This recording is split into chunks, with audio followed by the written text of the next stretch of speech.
দরবেশ সব আমল করে সবাইকে দিনের পথে দাওয়াত দেয়,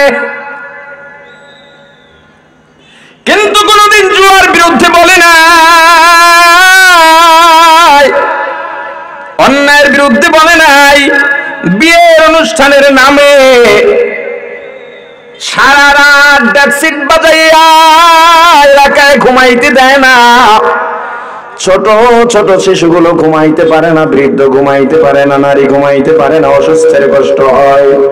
দরবেশ গিয়া কোনদিন বাধা দেয় নাই। এখন বলেন, 4টা ছেলে বসে জুয়া খেলতেছে, তাস খেলতেছে, ক্যারাম খেলতেছে। একজন বলল, ওই যে দরবেশ আসতেছে, কয় ওদিকে চোখ দেওয়ার দরকার নাই, ওদিকে নজর দেওয়ার দরকার নাই, উনি আমাদের জন্য রিস্কি না, উনি আমাদের কিছু বলবে না। আমাকে বলেন, এমন দরবেশ যদি এই এলাকায় 1000টা থাকে, কোনদিন 4 নাম্বার সেক্টর থেকে জুয়া বন্ধ হবে নি।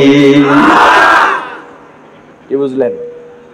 অসৎ কাজের বাধার ক্ষেত্রে দেখেন, লোকটা দরবেশ না, 5 ওয়াক্ত নামাজ পড়ে, যদি এমন হয় নামাজও পড়ে না কিন্তু প্রতিবাদী। এলাকার ছেলেরা যদি জুয়া খেলে লাঠি নিয়ে পিটায়, দোকানের মধ্যে যদি জোর আওয়াজ দিয়া সাউন্ডবক্স দিয়া তারপরে গান চালায়, সাউন্ডবক্স পিটায় ভাইয়া ফেলে। এলাকার মধ্যে বিয়ে অনুষ্ঠানের নামে কোনো ডেকসিট বাজাইতে পারে না। এখন এই এলাকায় যদি 4 জন যুবক বৈশা জুয়া খেলে, দেখে যদি প্রতিবাদী লোকটা আসতেছে, এখান থেকে একজন বলল অমুকে আসতেছে, বাকি 3টা পয়রা দৌড় দেয় না, বইয়া থাকে। জোরে বলেন। এবার বলেন, এই বেনামাজি 10টা প্রতিবাদী লোক যদি এই এলাকায় থাকে, 4 নাম্বার সেক্টরে আর জুয়া হবে নি, মদের আড্ডা হবে নি, গান বাজনা হবে নি, বিশ্ব ভাদ্র দিবস পালিত হবে নি। সৎ কাজের আদেশ, অসৎ কাজের বাধা। শুধুমাত্র সৎ কাজের আদেশ দিয়া ইসলাম কোনদিন কায়েম সম্ভব নয়। এখন যদি আপনি খতিবকে বলে দেন, হুজুর কারো বিরুদ্ধে বলবেন না, এই মসজিদের মধ্যে কোনদিন এই প্রত্যেক জুমা পড়বে, প্রত্যেক ওয়াক্ত নামাজ পড়বে, কিন্তু ইসলামের স্পিরিট কি তা বুঝবে না, ইসলামের আবেদন কি তা বুঝবে না, ওই রাখাল যেমন শাস্তি পাবে, ওই ইমাম, ও খতিব, তুমি যখন বয়ান করবা চিন্তা করবা এই এলাকা আমার দাওয়াত বাড়া দরকার, আমার এই কথাটা আওয়ামী লীগের বিরুদ্ধে যায়, আমার এই কথাটা বিএনপির বিরুদ্ধে যায়, এই কথাটা বঙ্গবন্ধুর বিরুদ্ধে যায়, আমি এই কথা বললে এলাকায় দাওয়াত পাবো না।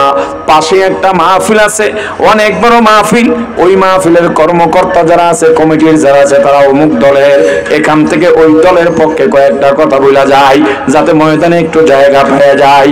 এই পাবলিক গুলো এর জন্য বিচারের আওতায় দাঁড়াবে না। কিয়ামতের ময়দানে পাবলিক বিচারের আওতায় দাঁড়াবে, তুমি ভালো আলোচক কেন দাওয়াত দাও নাই। কমিটিকে বলা হবে, তুমি কেন শর্ত জুড়াইয়া তার জবান বন্ধ করে দিলা। আর বক্তাকে বলা হবে, সিরিয়াল দিয়া দাঁড়াও, তোমার বয়ানের ক্ষেত্রে বিচার পাবলিকের হবে না। তুমি কেন সত্য বলো নাই, জাহান্নামের আগুনের কেসি দিয়া জিহ্বা কাটা হবে। তো ভালো মানুষ যদি হইতে চাই আর সমাজ যদি ভালো করতে চাই, অসৎ কাজের বাধা, দুর্নীতির বাধা, অন্যায়ের বাধা দেওয়া ছাড়া এই সমাজ শুদ্ধ হতে পারে না।